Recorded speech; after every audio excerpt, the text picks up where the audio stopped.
Assalamualaikum warahmatullahi wabarakatuh. Salam Om Swastiastu, Namo Buddhaya, salam kebajikan, salam sejahtera bagi kita semua. Perkenalkan, nama saya Anggi dengan NPM 24106310500067 dari kelas 3B Prodi Pendidikan Matematika. Di sini saya akan memaparkan isi dari poster yang telah saya buat dan bagaimana saya membuat visualisasi grafik menggunakan aplikasi R mengenai analisis korelasional luas panen dan hasil produksi di Indonesia. Selamat menyaksikan. Oke, baik. Sekarang kita masuk ke pemaparan isi posternya mengenai analisis korelasional luas panen dan produksi di Indonesia. Pertama-tama, ini dia poster yang telah saya buat. Isinya yaitu ada pertama latar belakang, tujuan, metode, hasil penelitian, kesimpulan dan implikasi, serta keyword dari poster yang telah saya buat. Langsung saja kita paparkan satu persatu, mulai dari latar belakang. Latar belakang saya menganalisis data ini adalah produksi padi nasional mengalami fluktuasi dari tahun 2018 hingga 2024. Meskipun kebutuhan beras nasional terus meningkat, salah satu isu penting yang perlu dianalisis adalah apa faktor yang paling memengaruhi produksi padi, terutama luas panen, yang diduga menjadi penentu utama produktivitas. Permasalahan yang dianalisis dari data ini adalah yang pertama, apakah perubahan luas panen berpengaruh signifikan terhadap produksi padi? Yang kedua, bagaimana tren perkembangan produksi padi dan beras dari tahun ke tahun?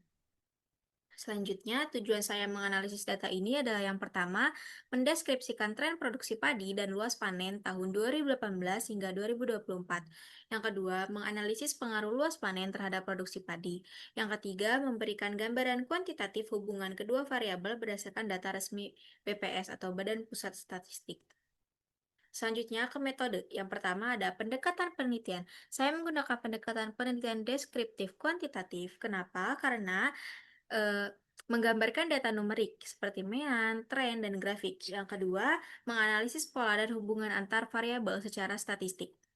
Lalu yang B, metode penelitiannya saya menggunakan ex post facto atau non-eksperimental. Kenapa? Karena data sudah terjadi di masa lalu, yaitu kisaran tahun 2018 hingga tahun 2024. Dan alasan yang kedua adalah saya tidak memanipulasi variabel, hanya menganalisis hubungan yang terjadi secara alami.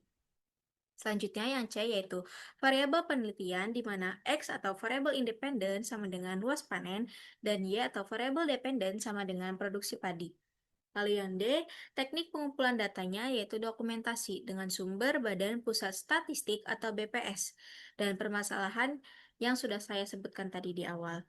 Nah, kenapa saya menyebutkan bahwa teknik pengumpulan datanya adalah dokumentasi karena saya mengambil data sekunder berupa luas panen dan produksi padi nasional dari dokumen dan dataset BPS periode 2018 hingga 2024. Lalu yang terakhir adalah teknik analisis data. Saya menggunakan pendekatan analisis regresi linear sederhana. Kenapa? Karena penelitian hanya melibatkan satu variabel bebas yaitu luas panen dan satu variabel terikat yaitu produksi padi dengan hubungan yang bersifat linear dan berskala rasio. Sehingga metode regresi linear sederhana ini paling tepat untuk mengukur besar pengaruh dan membuat prediksi. Selanjutnya dengan rumus matematis yaitu Y sama dengan beta 0 ditambah beta 1X ditambah epsilon. Dengan keterangan Y sebagai produksi padi dalam juta ton dan X sebagai luas panen dalam juta hektar. Dan beta 1 sebagai koefisien pengaruh luas panen terhadap produksi. Dan asumsi modelnya adalah linearitas, normalitas error, dan homoskedastisitas. Nah, berikut ini hasil penelitiannya beserta dengan visualisasinya.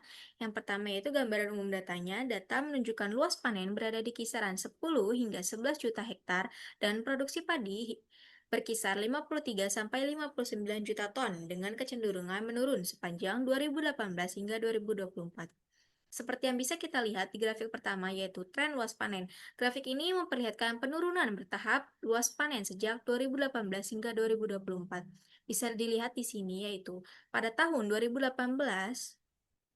luas panennya itu berkisaran 11 juta hektar lebih. Tetapi di tahun 2024 menurun drastis, hanya sekitar 10 juta hektar. Lalu grafik yang kedua yaitu tren produksi padi. Produksi padi juga cenderung menurun dan tidak kembali ke angka tertinggi di tahun 2018.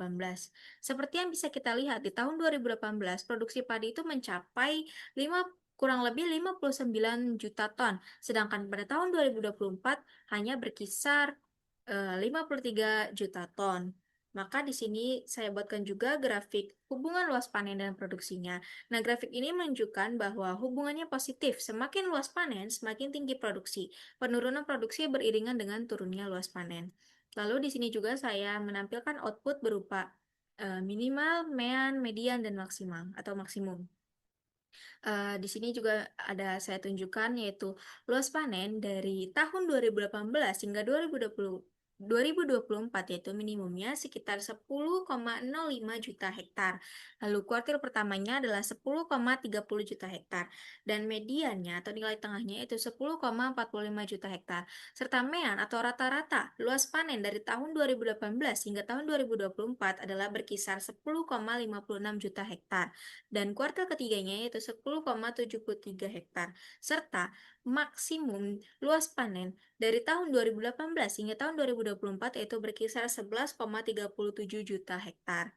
Lalu yang kedua ada produksi panen dengan minimumnya itu dari tahun 2018 hingga tahun 2024 adalah berkisar 53,14 juta ton dengan kuartil satunya 54,02 juta ton dan median atau nilai tengahnya berkisar 54,60 juta ton serta mean atau rata-rata produksi padi dari tahun 2018 hingga tahun 2024-nya adalah 54,91 juta ton serta kuartil tiganya yaitu 54,70 juta ton dan maksimum atau hasil produksi padi tertinggi dari tahun 2018 hingga tahun 2024 adalah berkisar 59,20 juta ton.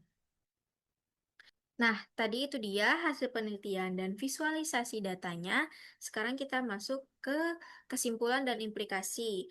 Nah, penelitian menunjukkan bahwa penurunan luas panen dari tahun 2018 hingga tahun 2024 berpengaruh langsung menurunkan produksi padi nasional.